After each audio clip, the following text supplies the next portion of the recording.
selamat datang di podcast Insemas part 1 part 2 teman-teman, part 2.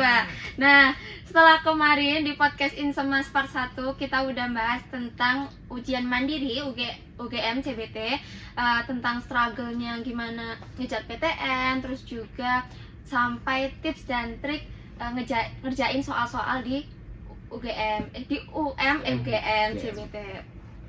Nah, sekarang di podcast part 2 ini kita akan membahas tema yang berbeda, tentunya masih berhubungan dengan kehidupan mahasiswa ya. Kalau kemarin kita ngomongin soal jurusannya, kampusnya, sampai alur masuknya, tapi ada satu hal yang gak kalah penting dari itu semua, yaitu tentang biaya pendidikan.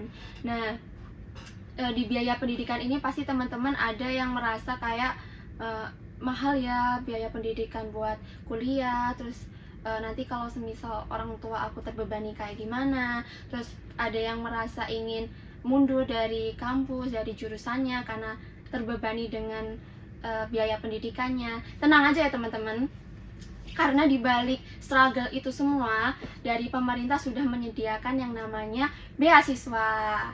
Salah satu dari beasiswanya yaitu adalah beasiswa unggulan. Beasiswa unggulan ini di bawah naungan dari Kemendikdasmen yang dinaungi oleh Kemendikbudristek, yaitu Kementerian Pendidikan, Kebudayaan, Riset, dan juga Teknologi. Itu. Nah, di episode kali ini kita bakal ngobrol lebih dalam tentang beasiswa unggulan, mulai dari alasan mengikuti program itu, terus proses pendaftarannya, tips lolos seleksi, sampai pengalaman setelah menerima beasiswa tersebut. Dan kali ini aku nggak sendirian lagi, karena aku ditemani oleh narasumber yang sangat-sangat luar biasa dengan berbagai pengalamannya, yaitu Aufa. Halo Aufa. Iya, kenalan dulu nih Aufa, namanya Aufa, asalnya dari mana, terus jurusannya, kemudian fakultasnya juga. Oke, kali ini aku mau perkenalan diri. Nama aku Muhammad Aufa Ramadan, akrab dipanggil Aufa. Aku dari Sukoharjo, tepatnya di Gayam Sukoharjo, di dekat Pakujoyo. Gayam, anak Gayam.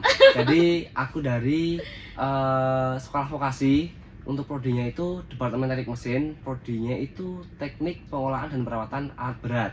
Oke, gitu. Keren banget ya Aufa. Kalau boleh tahu Aufa masuk UGM tuh jalur apa?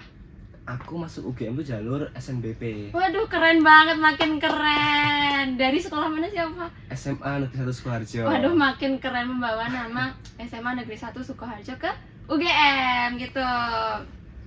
Nah Aufa, aku pengen kamu buat mulai cerita dulu nih, gimana awalnya kamu bisa tahu tentang beasiswa unggulan ini.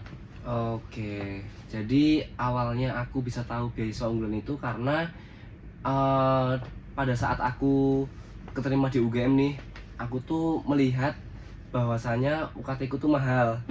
Aku dapat UKT itu 10 juta. Lebih tepatnya tuh 9.975.000. Digenapin aja udah 10 juta nggak sih? Betul, 10 juta kembalian 25.000. Jadi kayak menurutku itu adalah suatu hal yang memberatkan orang tuaku khususnya. Jadi aku searching lah itu bagaimana aku bisa mendapatkan keringanan di biaya kuliah. Dan aku dapat di TikTok, di IG itu ada yang menyebutkan ada banyak sekali beasiswa. Ada yang dari swasta, ada yang dari pemerintahan. Nah, aku tuh juga mencoba beberapa beasiswa, tapi yang aku mencari beasiswa yang aku dapat tuh dari IG sama TikTok tuh beasiswa unggulan itu.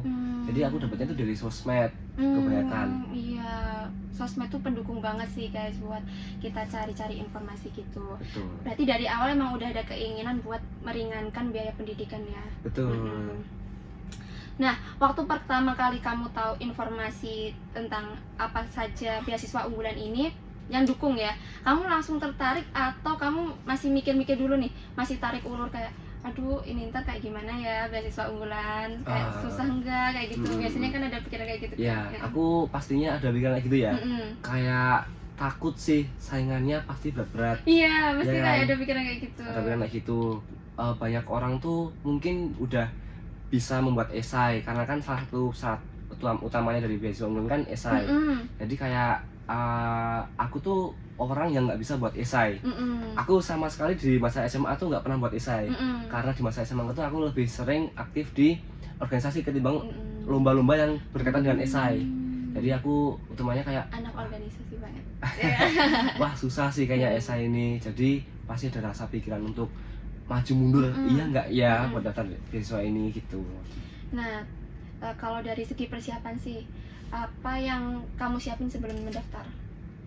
Oke, yang aku siapin sebelum aku mendaftarkan diri di beasiswa unggulan itu, aku mempersiapkan segala administrasi yang diperlukan.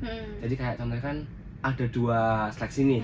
Yang pertama tuh seleksi administratif atau berkas, yang kedua itu wawancara. Tapi yang paling utama kan yang berkas ya, karena itu seleksi pertama. Yang paling utama dalam seleksi administratif atau berkas itu esai yang aku sebutkan tadi.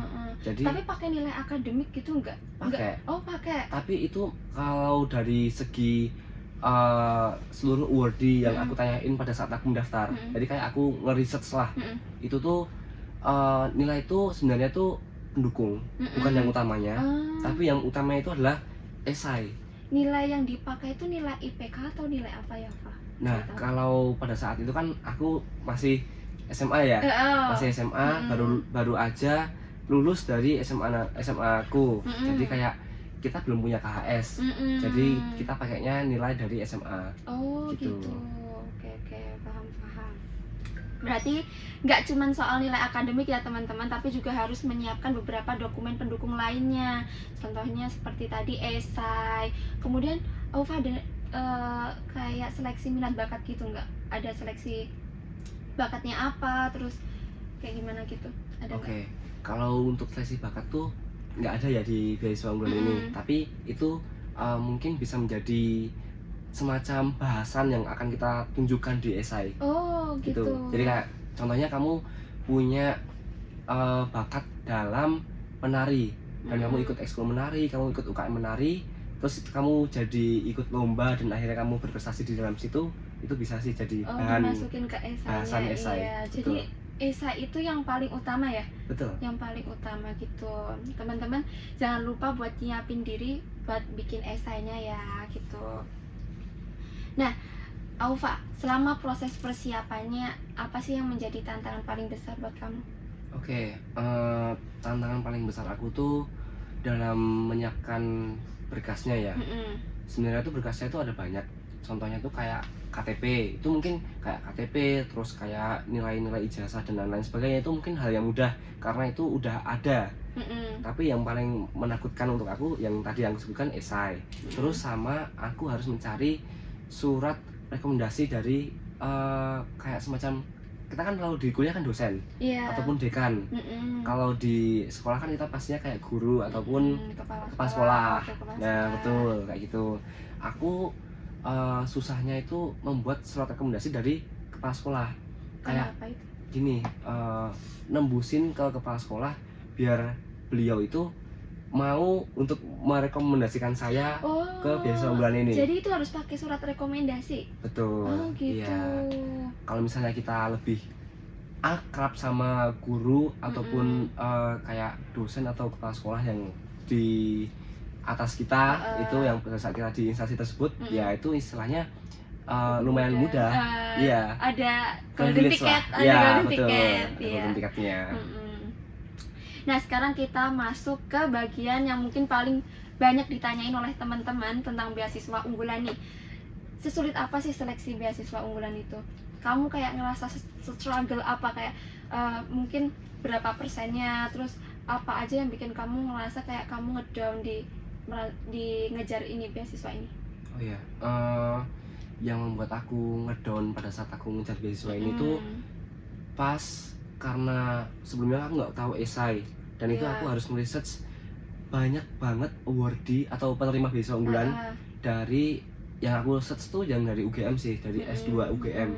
Jadi mas-mas mbak-mbak yang S2 yang udah penerima beasiswa aku DM kayak misi mas, misi mbak, aku mau tanya esai yang aku buat itu udah bener belum, apakah ada yang masih janggal atau gimana gitu. Tapi respon mereka juga baik kan ya? Alhamdulillah baik. Jadi aku hampir 15 orang yang aku DM Mm-mm. untuk namanya proofread ya. Jadi kayak mengecek esainya itu udah bagus Eh, belum. eh. Itu aku hampir 15 orang dan alhamdulillahnya hampir semuanya itu dijawab. Mungkin ada yang kayak mohon maaf Pak kelupaan, nanti malam aku jawab ya gini-gini, ada juga gitu. Tapi alhamdulillahnya semuanya jawab aku dengan baik dan aku juga dikasih tahu kamu salahnya di sini, bahasan utamamu masih ada yang salah, masih ada yang gini. Itu sih kalau dari aku. Bener banget teman-teman. Nah, tapi selain ikut beasiswa unggulan, kamu ada ikut beasiswa lain nggak? Ada. Berarti kalau kamu ikut beasiswa lain, apa yang bedain antara beasiswa unggulan ini sama beasiswa lainnya, Haufa? Oke. Pertamanya aku disclaimer ya, aku ikut beasiswa lain itu dalam rangka untuk mendaftar doang. Oh. Jadi aku pas saat jadi cuma niat doang. Bukan cuma niat tapi udah daftar. Oh. Jadi aku daftar 2 beasiswa dalam satu waktu, yaitu yang pertama tuh beasiswa unggulan, sama satunya tuh beasiswa Bayan. Bayan tuh apa? Bayan tuh dari swasta. Oh, oke, Ya, oke. swasta. Nah itu tuh ada di namanya Beasi Master. Itu bisa daftar sendiri angkatan 25 gitu. Aku daftar 2, terus karena salah satu persyaratan dari beasiswa unggulan tuh tidak boleh menerima beasiswa lain selain beasiswa unggulan pada saat udah keterima. Jadi otomatis pada saat aku keterima di BU atau beasiswa unggulan ini, aku mengeluarkan diri dari pendaftaran. Dari Bayan itu tadi, beasiswa Bayan gitu. Karena Bayan itu belum ke-announce siapa yang jadi awardee-nya. Gitu. Sebelum di-announce aku udah keluar dulu aja. Takutnya ada miss di antara BU dan Bayan. Oke. Gitu. Tadi tanya apa ya yang kedua tadi ya? Yang membedakan antara BU sama Bayan. Jadi kalau yang membedakan antara beasiswa unggulan dengan beasiswa lainnya, nggak cuma Bayan doang, yang lainnya tuh mungkin lebih ke arah BU itu lebih menjanjikan. Karena beasiswa unggulan itu memberikan kita uang saku atau uang pendidikan itu dari semester 1 sampai 8. Jadi sampai kamu lulus ya? Sampai lulus kalau misalnya nggak offset ya. Oh. Kan kadang-kadang ada mahasiswa yang offset kan. Tapi insya Allah nggak offset ya. Amin, kita semuanya nggak offset. Amin. Kita semuanya doain dong. Amin. Itu semester 1 sampai 8 tuh full dibiayain dari UKT-nya. Plus ada uang saku per bulannya. Gitu. Tapi lebih menjanjikan juga karena itu dari pemerintah ya. Betul, iya.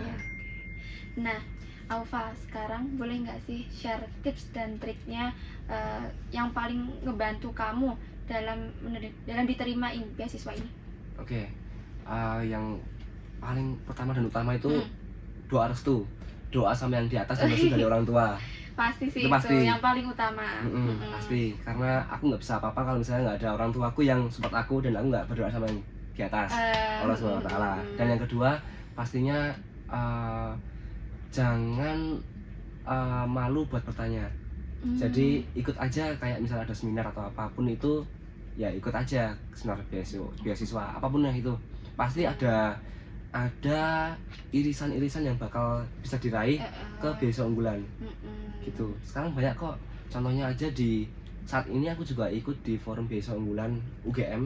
Itu dia tuh banyak banget membuka sebuah seminar agar teman-teman UGM tuh atau yang universitas lainnya tuh bisa ikut di dalam beasiswa unggulan. Jadi ikut aja sebenarnya gitu. Terus yang ketiga, mungkin banyak-banyakin membaca esainya orang lain. Salah satunya kayak tanya-tanya juga tadi ya. Betul. Sama cutting mungkin. Cutting S2. Cutting S2. Nggak apa-apa.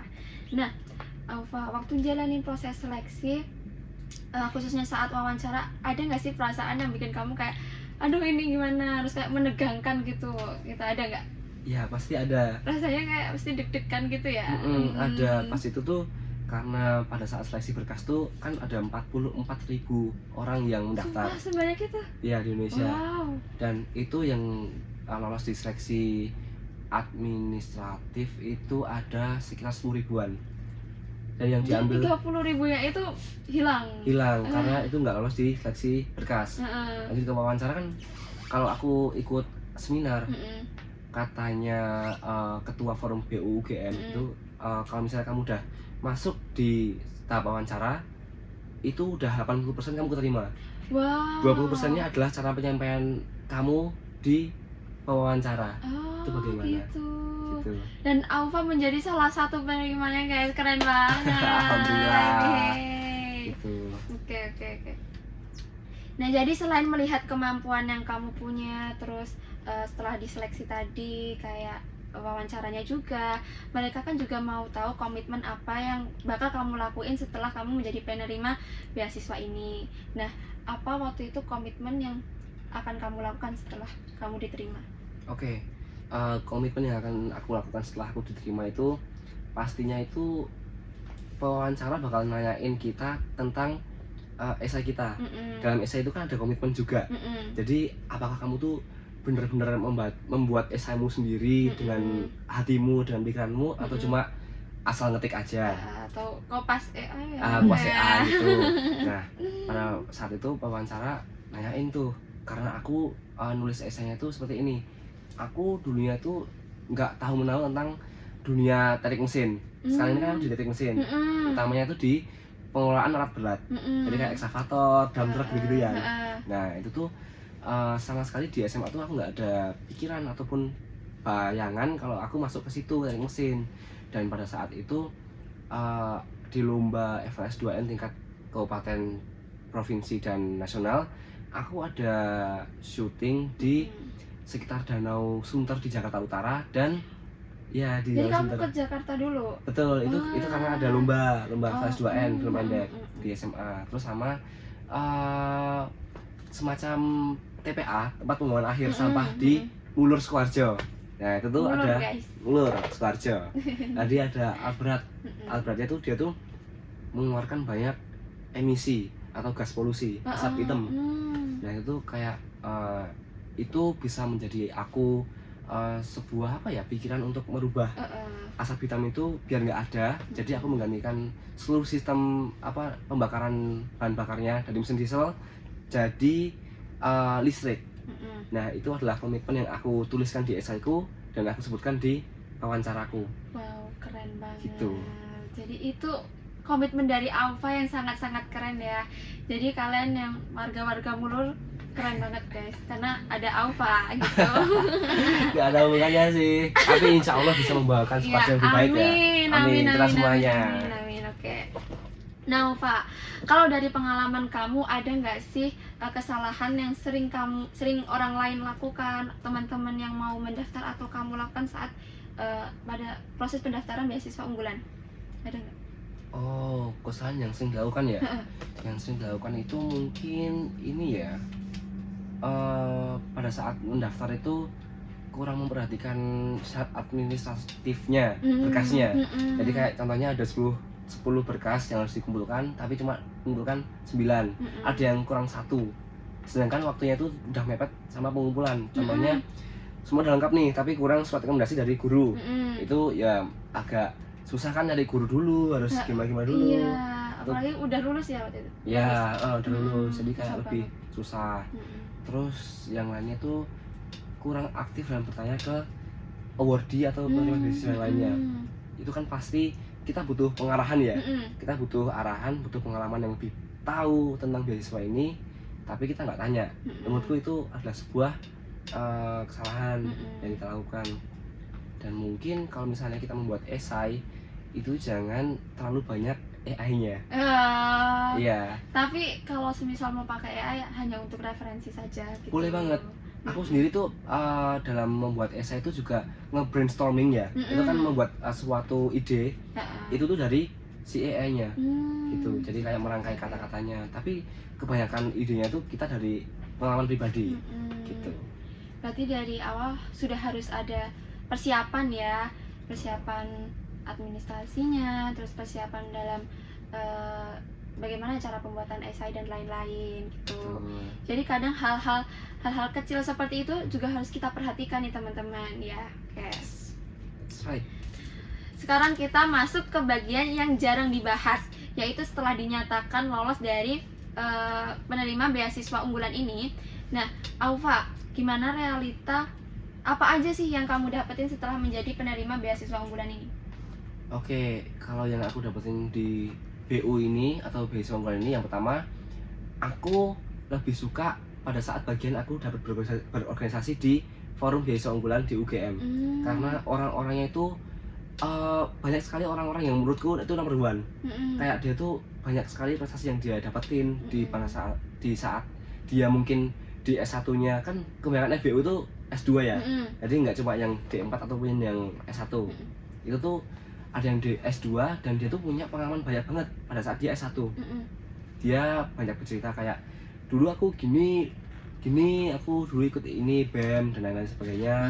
Jadi kayak kita bertukar pikiran, pengalaman. Gitu. Dan yang kedua, karena tujuanku ikut beasiswa ini kan juga untuk membantu orang tuaku. Jadi alhamdulillah niat muliaku ini bisa tercapai dengan aku ikut beasiswa ini. Jadi orang tuaku tidak mengeluarkan uang sebesar pun pada saat aku kuliah. Waduh, keren Betul. banget. Karena kan udah ada uang sakunya juga ya. Jadi per bulan tuh uang saku yang aku peroleh aku atur sendiri. Jadi orang tuaku nggak nambahin dan aku tidak mengurangi uangku untuk hal-hal yang nggak kepake lah. Oke, paham, Gitu. paham. Nah, Alfa, kamu tadi kan dari tadi agak menyinggung tentang forum beasiswa unggulan UGM ya. Iya. Kalau boleh cerita dikit, itu forum beasiswa unggulan UGM itu apa sih? Oke. Forum beasiswa unggulan UGM itu forum yang dimana kita mewadahi seluruh awardee atau penerima beasiswa unggulan di UGM. Jadi itu pastinya kita kan juga ada suatu event yang dimana tuh semua awardee itu berkumpul. Contohnya kayak buka puasa, bukber. Gitu. Itu kayak kita mewadahi mereka semua biar kita tuh ada terikatan lah antara awardee satu dan lainnya. Walaupun kita beda fakultas, beda prodi ya, tapi tetap kita tuh ada suatu naungan di bawah forum beasiswa unggulan. Dan kita juga ada, itu sebenarnya peraturan nggak tertulis ya di dalam kontrak BU. Pada saat kita tanda tangan kontrak itu, kita dijelaskan pada saat itu bahwasanya kita para awardee itu di kontrak nggak ada tulisannya kalau kita harus mengajarkan orang-orang yang belum keterima BU biar bisa masuk BU. Kita nggak ada tulisannya, tapi secara nggak langsung itu adalah peraturan yang nggak tertulis. Iya, jadi mau membantu gitu ya. Betul, itu kewajiban kita buat kita melakukan kayak sosialisasi kepada orang-orang, teman-teman yang mungkin punya prestasi, butuh gitu. biaya pendidikan, itu harus kita bantu. Gitu. Jadi gitu. Ya teman-teman yang tadi kepo tentang forum beasiswa unggulan. Nah, kita sekarang kembali ke topik. Alfa, ada nggak sih perubahan yang menurut kamu paling signifikan setelah kamu diterima di beasiswa unggulan ini? Oke. Perubahan yang aku rasakan setelah aku menerima beasiswa unggulan ini, aku punya jaringan yang lebih luas atau relasi yang lebih luas. Karena dari forum itu tadi ya termasuknya. Iya. Gitu. Dan aku juga dalam segi biaya, dalam aku kuliah mungkin aku tidak terlalu menjadi struggleku. Aku lebih enjoy dalam menjalani hari-hariku berkuliah ataupun ikut organisasi maupun lomba yang lainnya. Gitu sih. Nah, Alfa, kalau aku boleh tahu nih, ada nggak sih kayak, kan setiap beasiswa kan terkadang ada syarat IPK yang harus dipenuhi dan lain-lain. Nah, kalau kamu sendiri di beasiswa unggulan ini ada nggak sih syarat kayak gitu? Nah, kalau di tahun angkatanku, angkatan 2025 ini, pada saat kontraknya itu nggak ada tulisannya minimal IPK berapa. Jadi walaupun misalnya IPK-nya rendah tuh masih bisa, masih dapat beasiswanya. Tapi gitu. Secara apa ya, segi moral, pasti kita ngerasa nggak enak dan kita harus kayak betul, terus gitu ya. harus nge-push karena dapat diketahui kan BU ini kan dari uang rakyat juga. Jadi kayak pajak dari rakyat itu kita salurkan ke Kemendikbudristek, ke Kemendikdaksmen, terus ke para awardee. Jadi itu adalah tanggung jawab kita sebagai awardee beasiswa itu menggunakan uang tersebut dengan baik, contohnya dengan mengunggulkan akademik kita. Gitu. Dan kembali ke Indonesia juga. Pernah tahu nggak ada berita yang beasiswa lain itu ada yang keluar ke luar negeri, iya, terus kayak menjelek-jelekan pemerintahan Indonesia. Iya. Nah itu kalau dari aku sendiri itu adalah contoh buruk dari awardee beasiswa, karena itu nggak sebaiknya dilakukan oleh para awardee. Iya sih, karena itu juga termasuk kayak menjatuhkan negara sendiri ya. Iyalah, itu kan karena kita pakai uang pajak ya. Iya. Jadi harus kembali ke negeri sendiri. Gitu. Nah, jadi teman-teman, menjadi penerima beasiswa itu bukan hanya soal kita menerima dana, bantuan dana, tapi juga bagaimana kita tetap menjaga komitmen dalam penerimaan beasiswa ini. Kemudian kita juga tetap harus berkembang gitu. Ya kan, Alfa? Yes, benar Yes, banget. Ada benar. banyak komitmen dan tanggung jawab yang harus diemban. Oh, gitu. Oke. Nah, teman-teman, dari obrolan podcast part 2 ini kita bisa melihat bahwasannya beasiswa unggulan itu bukan hanya mendapatkan bantuan pendidikan saja, tapi ada proses panjang di baliknya ya, Aufa. Mulai dari mencari informasi, kemudian mempersiapkan dokumen-dokumennya, dan menghadapi seleksi hingga menjalankan tanggung jawab setelah dinyatakan lolos dari penerimaan beasiswa unggulan gitu. Nah, Aufa, kita udah sampai di penghujung acara, udah sampai di penutup juga gitu. Sayang banget. Nah, buat teman-teman semuanya yang sedang mempersiapkan diri untuk mendaftarkan beasiswa, semoga cerita dari Aufa ini hari ini bisa menjadi gambaran dan motivasi bahwasanya kesempatan itu selalu terbuka bagi siapa saja yang terus memiliki komitmen untuk berkembang gitu. Benar banget. Oke. Nah, sekarang aku mau pamit undur diri karena podcast Insemas Part 2 ini menjadi akhir dari podcast kita tahun ini, Aufa. Sayang banget. Iya, ini yang Kenapa kok terakhir. tahun ini terakhir? Besok mungkin tahun depan ada lagi. Cuman untuk tahun ini cukup di part 2 aja gitu. Nah, dan aku sebagai pembawa acara memohon maaf apabila terdapat banyak kekurangan dalam menyampaikan informasi dan juga dalam memandu jalannya acara. Segala kekurangan akan menjadi bahan evaluasi aku untuk kedepannya agar bisa lebih baik tentunya. Semoga di tahun depan kita masih bisa bertemu di podcast Insemas selanjutnya gitu. Sekian dari saya dan sekian juga dari Aufa. Kurang lebihnya kami mohon maaf. Oh iya teman-teman, jangan lupa Instagram kita. Jadi buat teman-teman yang masih mau bertanya-tanya lebih lanjut tentang beasiswa unggulan, teman-teman bisa bertanya kepada Aufa di sini ya. Di sini ya? Iya, di sini. Kenapa nggak di sini aja? Apa di sini? Di sini ya, udah kalau nggak di sini aja Okay. ya. Bisa DM dan Aufa terbuka kan? Terbuka, boleh banget. Kalau teman DM aku aja apa? Kalau nggak dijawab gimana, Aufa? Pasti dijawab. Ngomong aja. Udah dijamin sama Aufa ya teman-teman gitu. Oke. Nah teman-teman, sekian dari saya dan juga sekian dari Aufa. Kurang lebihnya kami mohon maaf. Terima kasih. Sampai jumpa. Dadah. Sampai jumpa teman-teman. Semangat.